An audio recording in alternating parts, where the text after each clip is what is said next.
بسم اللہ الرحمن الرحیم وصلی اللہ علی النبی الکریم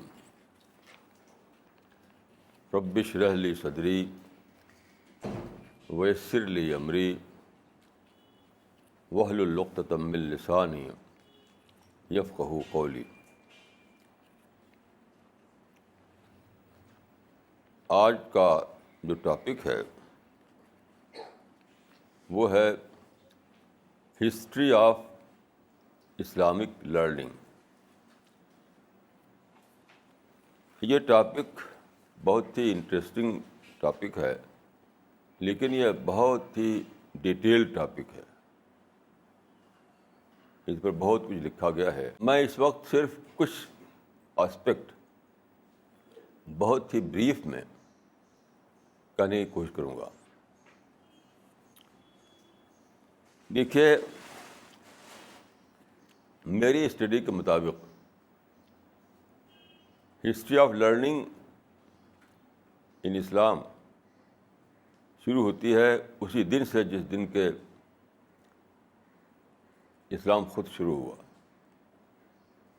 یعنی 610 AD میں، جب کہ قرآن کی پہلی ورس ریویل ہوئی پرافٹ محمد پر، تو اسی میں یہ کہا گیا تھا کہ اقرأ باسم ربک الذی خلق خلق الانسان من علق اقرأ وربک الاکرم الذی علم بالقلم۔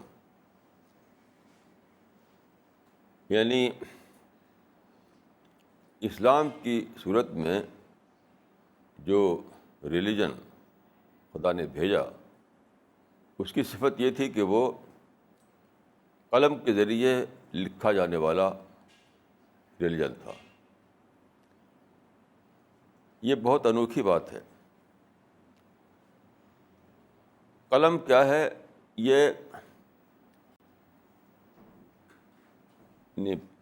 Pain is a symbol of preserved knowledge. جب پین سے آپ ایک بک کو لکھتے ہیں تو آپ نالج کو پریزرو کر لیتے ہیں۔ اس کا مطلب یہ ہوا کہ قرآن کی صورت میں خدا نے جو ریلیجن بھیجا وہ بک فارم میں بھیجا، اور پہلی دن سے اس کے لیے یہ ڈٹرمنٹ تھا کہ وہ پریزرو رہے گا۔ یہ بہت انوکھی بات ہے، کیونکہ اسلام سے پہلے جتنے بھی ریلیجن دنیا میں پائے جاتے تھے وہ سب کے سب ایسے تھے جو اپنی اوریجنل صورت میں پریزرو نہیں تھے۔ یہ بہت ہی ہسٹوریکل بات ہے، یہ میرا کوئی کلیم نہیں ہے، بلکہ سارے ہسٹورین مانتے ہیں اس کو، کہ اسلام سے پہلے جتنے بھی ریلیجن تھے وہ اپنی اوریجنل شیپ میں پریزرو حالت میں موجود نہیں تھے۔ اس کا مطلب یہ نہیں کہ دوسرے مذہب خدا کی طرف سے نہیں آئے تھے یا وہ انکمپلیٹ تھے، ایسا کچھ بھی نہیں۔ خدا نے جتنے بھی مذہب دنیا میں بھیجے، جتنے بھی پرافٹ بھیجے، سب پرافٹ خدا کی طرف سے ایک ہی مذہب لے کر آئے، کوئی بھی 2 یا 3 یا 4 مذہب نہیں۔ تو جو ڈفرینس ہے ایک مذہب اور دوسرے مذہب میں، وہ یہ نہیں ہے کہ کوئی کمپلیٹ ہے کوئی انکمپلیٹ ہے، کوئی سپیریئر ہے کوئی انفیریئر ہے۔ ایسا ہر کانسیپٹ باطل ہے۔ کچھ لوگ ایسا مانتے ہیں کہ کسی مذہب کو سمجھتے ہیں کہ سپیریئر ہے، دوسرے انفیریئر ہیں، کوئی کمپلیٹ ہے کوئی انکمپلیٹ۔ یہ سب سر تسر بیس لیس باتیں ہیں، بیس لیس۔ خدا نے جتنے بھی مذہب بھیجے سب کمپلیٹ ہی تھے۔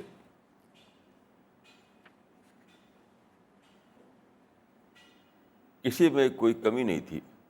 جو فرق ہوا وہ کیا ہوا کہ وہ اپنی اوریجنل حالت میں باقی نہیں رہ سکے. یہ ہے اصل کام، اصل فرق. آپ دیکھیے اور جو مذہب ہیں ان کو آپ پڑھیے تو آپ کیا پائیں گے کہ وہ مائتھالوجی پر بیس کرتے ہیں، کوئی ان کی ہسٹری نہیں. کسی کو آپ پائیں گے کہ وہ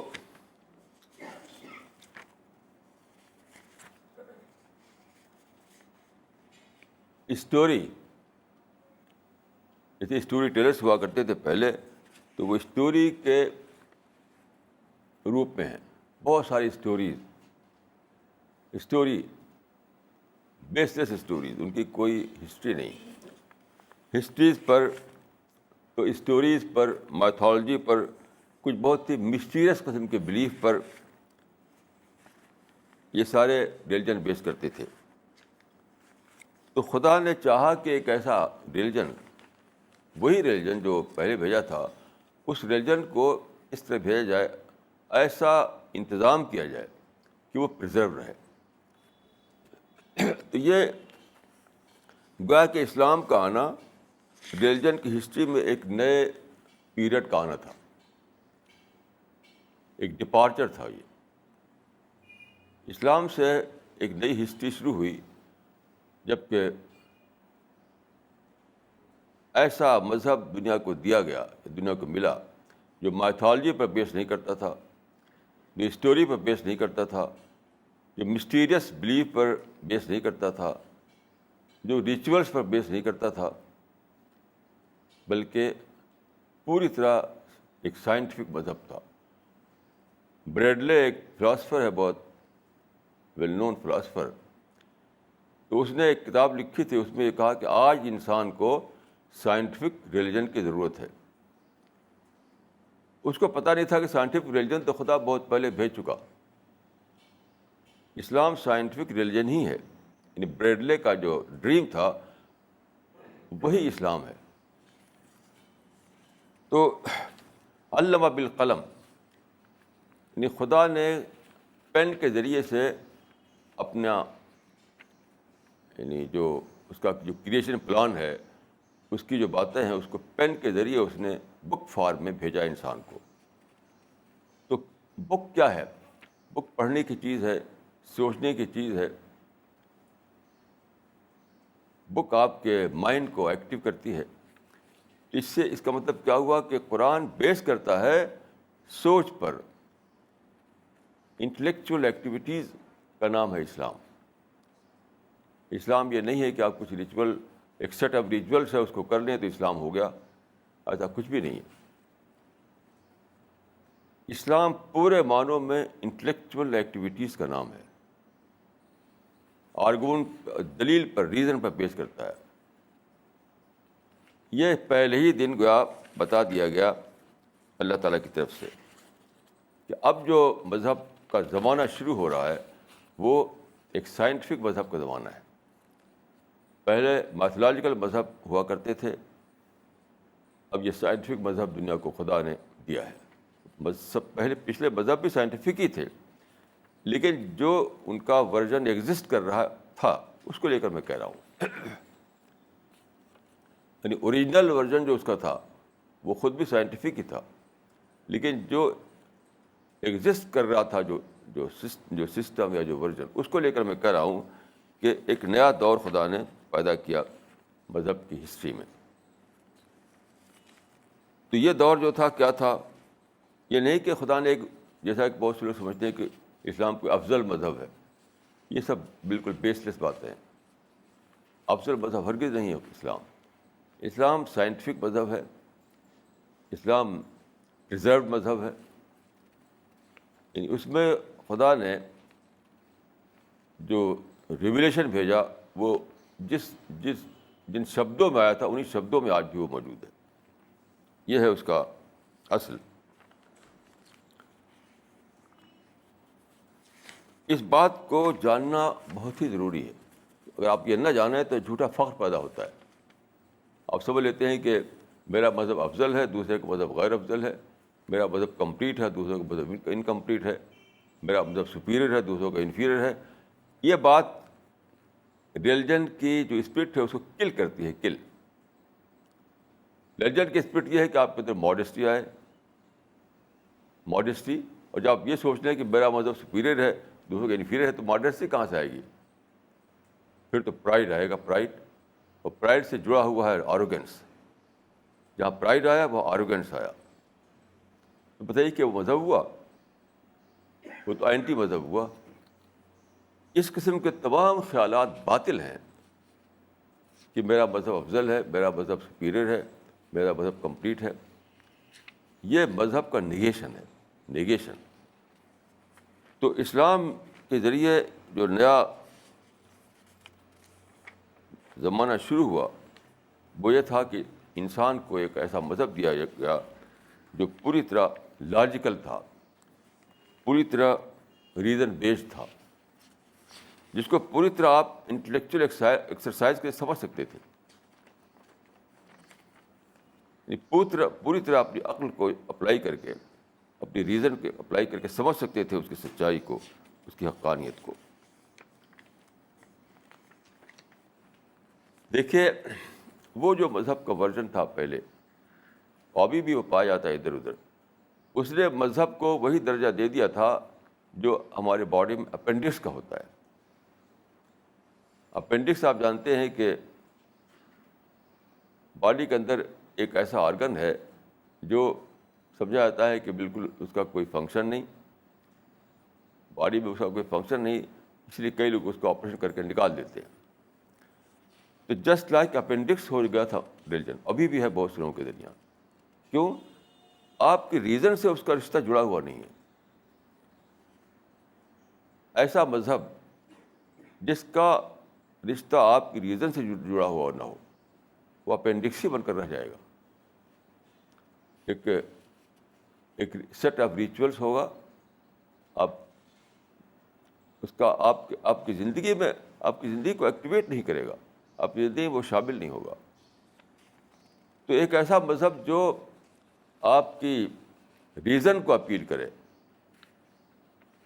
جو پوری طرح آپ کو آپ کے لاجیکل کوشچنس کو آنسر کرے, جو پوری طرح آپ کے جو مائنڈ ہے اس کو ایڈریس کرے, ایسا مذہب ہی آپ انسان کو چاہیے. کیونکہ ایسا مذہب ہی آپ کی پوری پرسنالٹی کو ایکٹیویٹ کر سکتا ہے, آپ کی پوری پرسنالٹی کا پارٹ بن سکتا ہے. ورنہ کیا ہوگا؟ وہ اپینڈکس بن جائے گا, بس appendix.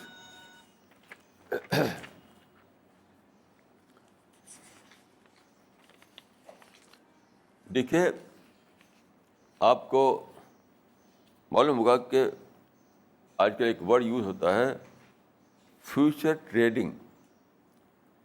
Future trading,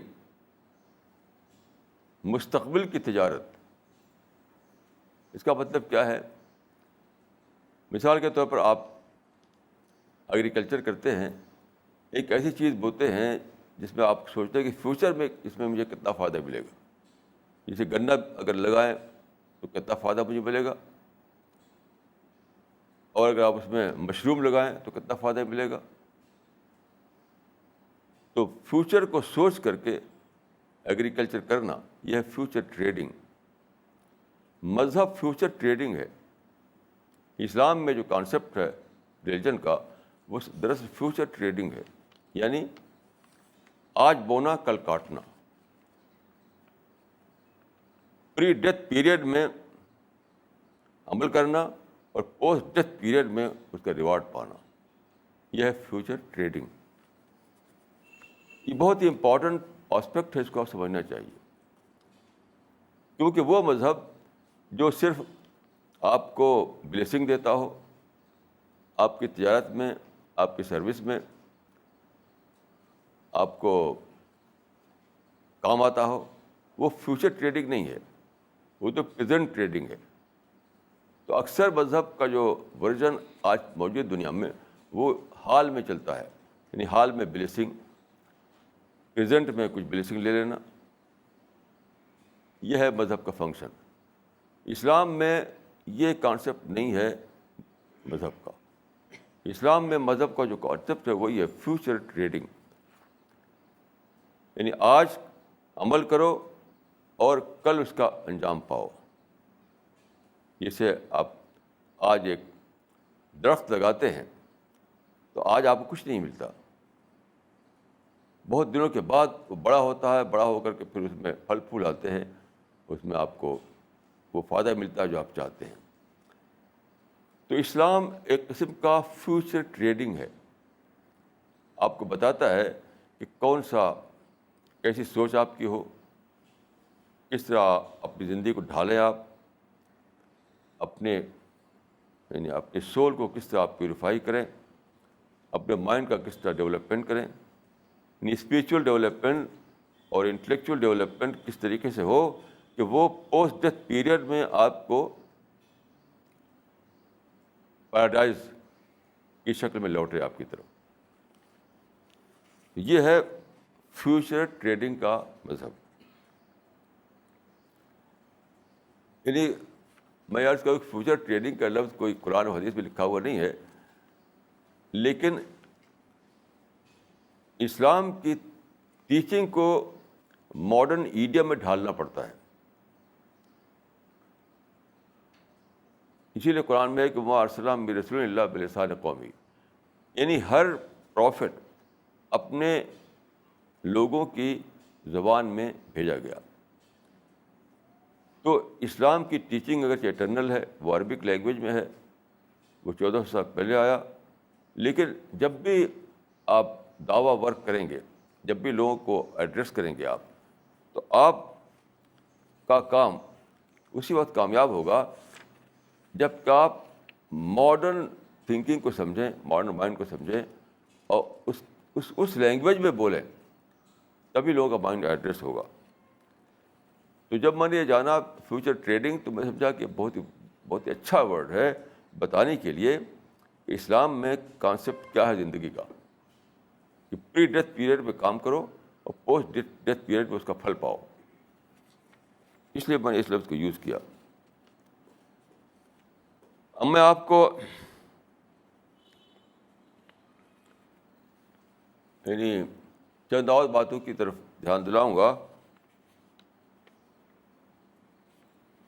prophet of اسلام جب آئے, جب شروع کیا آپ نے اپنا مشن 610 عیسوی میں مکہ میں, عرب میں, اس وقت مکہ میں جو ریلیجس سینٹر تھا وہ کعبہ تھا.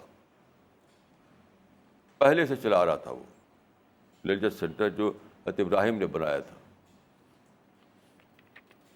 تو وہاں کیا تھا, بنایا گیا تھا وہ توحید کے لیے, یعنی ونیس آف گاڈ کا جو کانسیپٹ ہے اس کے سینٹر کے طور پر کعبہ کو بنایا گیا تھا.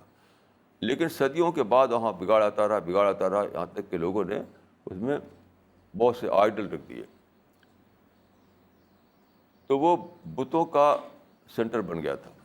360 آئیڈل وہاں تھے کعبہ کے اندر.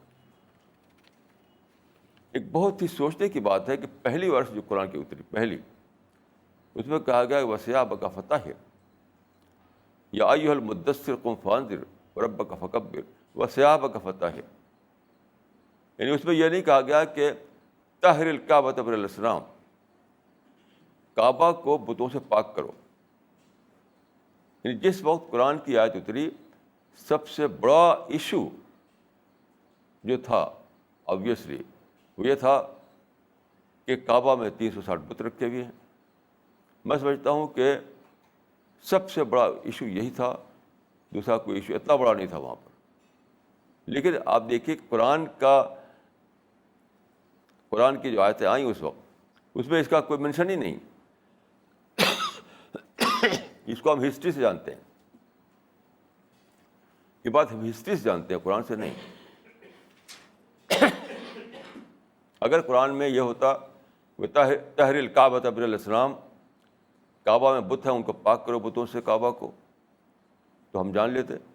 لیکن یہ آیتیں نہیں اتری قرآن میں. کیا اتری؟ وثیابک فطہر. اپنے کردار کو اچھا بناؤ. سوچنے کی بات ہے کہ کیا کانسیپٹ ہے ریلیجن کا اسلام میں. وَثِيَابَكَ فَطَهِّرْ قرآن میں آیا شروع میں، یعنی اپنے دل کو بتوں سے پاک کرو. باہر کے بت تو بات کو پاک ہو ہی جائیں گے. اگر آپ سوچیے اس پر، اس وقت جب کہ کعبہ میں 360 بت رکھے ہوئے تھے، تب یہ نہیں آیا کہ ان بتوں سے پاک کرو کعبہ کو، بلکہ یہ آیا کہ اپنے آپ کو اچھے کردار میں ڈھالو. وَثِيَابَكَ فَطَهِّرْ، اپنے آپ کو اچھا بناؤ. تو اگر آپ دوسرے لفظوں میں سوچیں تو اس کا مطلب یہ تھا اپنے دل میں صفائی کرو. دلوں میں انسان کے دلوں میں جو، اس کا مطلب نہیں کہ پرافٹ سے خطاب کیا گیا. اس آیت میں سارے ان لوگوں کو خطاب کیا گیا جو کہ جن کو سامنے قرآن پیش کیا جانا تھا. اس کا مطلب کہ اے لوگوں، اپنے دلوں کو پاک کرو بتوں سے. اگر تم نے ایسا کر لیا تو باہر کے جو بت ہیں وہ اپنے آپ پاک ہو جائیں گے. تو کیا اسلام کا جو آغاز ہوتا ہے وہ ثیابک فطہر سے ہوتا ہے، اور اس کا یہ بات کا انجام ہے کہ طاہر الکعبۃ من الاصنام. یہ بہت ہی امپورٹنٹ پوائنٹ ہے، جس کو ہمیں سمجھنا چاہیے کہ اندر کی اصلاح سے آغاز ہوتا ہے اسلام کا، نہ کہ باہر کی توڑ پھوڑ سے.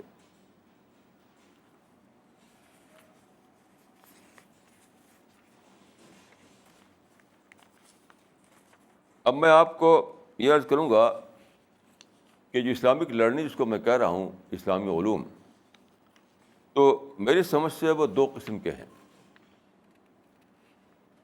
دو قسم کے ہیں. ایک کیٹیگری وہ ہے جس میں کہ یعنی ٹیکنیکل علوم آتے ہیں. وہ تین ہیں میری سمجھ کے مطابق. یعنی پہلی کیٹیگری میں تین علوم آتے ہیں. وہ ہے عربک لینگویج، قرآن کو پریزرو کرنا بک فارم میں، اور حدیث کو مدون کرنا، حدیث کو پریزرو کرنا. یہ تین پہلی کیٹیگری میں آتے ہیں.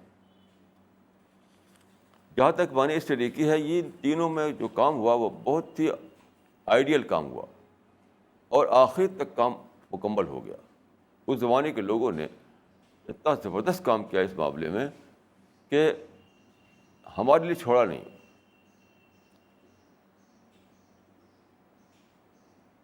تو دوسری کیٹیگری میں تو بہت کچھ کام کرنا باقی ہے، جس کو میں آگے عرض کروں گا. لیکن پہلی کیٹیگری جو ہے اس میں بہت زبردست کام ہوا ہے، اس کو تھوڑا سا میں عرض کروں گا آپ کی خدمت میں. پہلی بات عربک لینگویج. کیونکہ دیکھیے، قرآن عربی زبان میں اترا، تو عربک لینگویج اگر لیونگ لینگویج نہ ہو تو آپ سمجھیں گے قرآن کو کیسے؟ قرآن کو سمجھنے کے لیے، قرآن کو ہسٹری میں باقی رکھنے کے لیے ضروری تھا کہ عربک لینگویج کو مدون کیا جائے. چنانچہ اس زمانے میں لوگ ہیرو بن گئے عربک لینگویج کو مدون کرنے کے لیے. اس زمانے میں عربک کیا تھی؟ ایک قسم کا ڈائلیکٹ تھا. ڈائلیکٹ یعنی بول چال کی زبان. آج کل کے جو معروف معنی میں لٹریری زبان نہیں بنی تھی ابھی وہ ایک قسم کی بول چال کی زبان تھی. اگرچہ بہت ڈیولپڈ زبان تھی، لیکن پھر بھی تھی تو وہ بول چال کی زبان. کچھ شاعری واری کرتے تھے لوگ. تو اس زبان کو لوگوں نے اتنا زبردست طریقے پر مدون کرنے میں محنت کی کہ ایک مکمل زبان بن گئی وہ. مثال کے طور پر سب سے پہلا کام یہ تھا کہ اس کا لغت تیار کرنا، ڈکشنری. ظاہر کہ عربک لینگویج جو تھی اس زمانے میں، اس کی کوئی ڈکشنری نہیں تھی، کوئی بھی نہیں. اب بہت ساری ڈکشنریز ہیں، اور پرانی ڈکشنری میں سے بہت سی کمپلیٹ مانی آتی ہے لسان العرب، جو 15 والیوم میں ہے، وہ 15 جلدوں میں میرے پاس یہاں آفس میں موجود ہے. یہ کیسے بنی کہ جس زبان کی ابھی تک کوئی ڈکشنری نہیں تھی، وہ کیسے اتنی زبردست ڈکشنری کی شکل میں ڈھالی گئی. تو اس میں بہت بڑے مائنڈ نے کام کیا. مثال کے طور پر ایک تھے, ان کا نام تھا اسمعی. وہ عربک لینگویج کے ایکسپرٹ تھے, اور لغت ان ڈکشنری کو بنانے میں جن لوگوں نے کام کیا اس میں سے ایک اسمعی تھے. تو کیسے کیسے کام کیا, میں آپ کو ایک قصہ سناتا ہوں. عربک یعنی قرآن کے جو جتنے بھی شبد آئے ہیں, جتنے بھی ورڈس آئے ہیں قرآن میں, ان کے معنی کو متعین کرنا تھا کہ کس کس معنی میں عرب لوگ بولتے ہیں اس کو. تو مثال کے طور پر قرآن میں ایک آیت ہے, فدمدم علیہم ربہم بذنبہم فسواہا. یہ دمدمہ کا ورڈ آیا ہے, دمدم, دال میم دمدمہ. اب ان کو یہ تھا کہ دمدمہ کے معنی کیا ہے. اسمعی جو ہے دمدمہ کے معنی جانتے تھے وہ, لیکن عربی کا جو اصل سورس تھا وہ تھے جن کو کہا جاتا ہے کہ عرب بادیہ, یعنی وہ لوگ جو سینکڑوں سال سے چلے آ رہے تھے اور ڈیزرٹ میں رہتے تھے. وہ ڈیزرٹ میں سویلائزیشن سے ان کا کوئی تعلق نہیں تھا, سٹیز سے ان کا کوئی تعلق نہیں تھا. عربک لینگویج اپنی پریزرو فارم میں ان میں موجود تھی. ان عربوں میں جو ٹرائبس تھے, جن کو کہتے ہیں نومیڈ ٹرائبس, ادھر گھومتے رہتے تھے ادھر ادھر ڈیزرٹ میں, انہی لوگوں میں عربک لینگویج اپنی پیور فارم میں موجود تھی. Pure form. سٹیز میں تو آپ جانتے ہیں کہ لوگ آتے جاتے ہیں تو نئے نئے ورڈس آتے ہیں, نئے نئے ایکسپریشن آتے ہیں, بدلتے رہتے ہیں. زبان اپنی پیورٹی کھو دیتی ہے شہروں میں. لیکن جہاں کہ انٹریکشن نہیں ہوتا, جہاں آنا جانا نہیں ہوتا, تو وہ ٹرائبس تھے جو نومیڈ ٹرائبس, وہ اپنا الگ زندگی گزارتے تھے بالکل ڈیزرٹ میں. ان میں عربک لینگویج اپنی پیور فارم میں موجود تھی. تو ان لوگوں نے کیا کیا کہ جا کر کے ان سے ملتے تھے, ان سے سمجھنے کی کوشش کرتے تھے کہ یہ ورڈ کہاں یوز کرتے ہیں یہ لوگ. تو ایک قصہ یہ ہے کہ اسمعی کو ایک خیال ہوا کہ یہ لوگ جو ہیں, یہ عرب, دمدمہ کا ورڈ کہاں یوز کرتے ہیں, یعنی ایگزیکٹ میننگ کیا ہے. تو وہ گئے ایک ایسی ایک ٹرائب کے پاس, جو ایک مرد تھا, ایک عورت تھی, ایک آدھ بچہ تھا, اتنی چھوٹا سا وہ قبیلہ تھا. وہ اس کے ساتھ گئے تو دیکھیے کتنا ان کا ٹیسٹ تھا. یہ ایسا نہیں کیا انہوں نے کہ جا کر پوچھتے کہ بھائی دیکھو دمدمہ کے میننگ کیا ہوتی ہے, دمدمہ کا ورڈ تم کہاں یوز کرتے ہو. ایسا نہیں کیا انہوں نے یہ چاہا کہ کوئی ایسی سچویشن کریٹ ہو جب کہ اپنا آپ اسپونٹینیسلی وہ کہہ پڑے کہ دمدمہ. تو دیکھیے کتنا زبردست طریقے انہوں نے اہتمام کیا عربک لینگویج کو کی پیورٹی کو باقی رکھنے کا اور عربک ڈکشنری کو بنانے کا. وہ آدمی 6 مہینے تک گھومتا رہا اس فیملی کے ساتھ.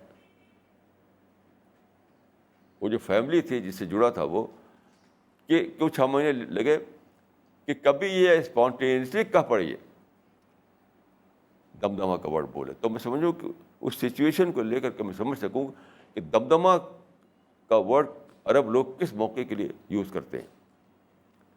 تو 6 مہینے جب بیت گئے تو ایسا ہوا کہ ایک دن ان کا جو ٹینٹ تھا, خیمہ کہیں لگا ہوا تھا, تو اس کو یعنی کھانا پکا رہے تھے. وہ کھانا کیا مطلب کچھ ایسی معمولی قسم کی چیز پکاتے تھے وہ لوگ. تو وہ جس کو ہم ہانڈی کہتے ہیں, تو آگ پر وہ ہانڈی چڑھی ہوئی تھی. اور آپ جانتے ہیں کہ جب گرم اتنی ٹیمپریچر آ جاتا ہے کہ 100 ڈگری تک پہنچ جاتا ہے تو وہ ابل پڑتی ہے, ہانڈی ابل پڑتی ہے. تو ایسا ہوا کہ اس کی بیوی باہر کچھ کام کر رہی تھی ٹینٹ کے باہر, اور وہ ٹینٹ کے اندر وہ ہانڈی کے پاس تھا اس کا مرد, اس کا ہسبینڈ. تو جب ہانڈی ابلتے وہ گرم ہوتے ہوتے ابل پڑا اس کا ڈھکن, تو وہ کہتا ہے کہ دمدمت, یعنی اپنی وائف کو بتانے کے لیے کہ ہانڈی ابل گئی. انہوں نے کہا دمدمت. تو جب سنا اسمعی نے یہ تو کیا ہوا جانتے ہیں؟ اس کا اپنا کھانا بھی پک رہا تھا اسی میں، اس کو اسی میں سے کھانا بھی تھا اس کو، لیکن وہ بھوک اس کو بھول گئی. وہ جو ہانڈی پک رہی تھی اس میں اس کا بھی کھانا موجود تھا. وہ ٹرین سے نکل کر بھاگا، واللہ وجدت تو واللہ وجدت تو. خدا کی قسم میں نے پا لیا، خدا کی قسم میں نے پا لیا. یعنی اس بدو نے، اس کو بدو کہا کرتے تھے ایسے لوگوں کو، اس بدو نے کہا کہ بھائی ابھی تو کھانا کھا لو. وہ جواب بھی نہیں دیا اس نے، یہ کہتا وہ بھاگا، واللہ وجدت تو واللہ وجدت تو. خدا کی قسم میں نے پا لیا. یعنی میں جاننا چاہتا تھا کہ کون سی سچویشن ہے جب کہ اسپونٹینیسلی ایک عرب بولے گا دبدبا. وہ میں نے جان لیا، مل گیا مجھے، بس ہو گیا میرا کام، نکل کے بھاگا. اس طریقے سے لوگوں نے عربک لینگویج کو بنایا ہے، اس کی ڈکشنری بنائی، اس کی گرامر بنائی، اس کے سارے قواعد مرتب کیے. اور آج ہم بہت ساری ڈکشنریز ہمارے پاس ہیں، جن میں سے ایک لسان العرب ہے جو 15 جلدوں میں ہے. تو عربک لینگویج کو ایک لٹریری لینگویج بنانے کے لیے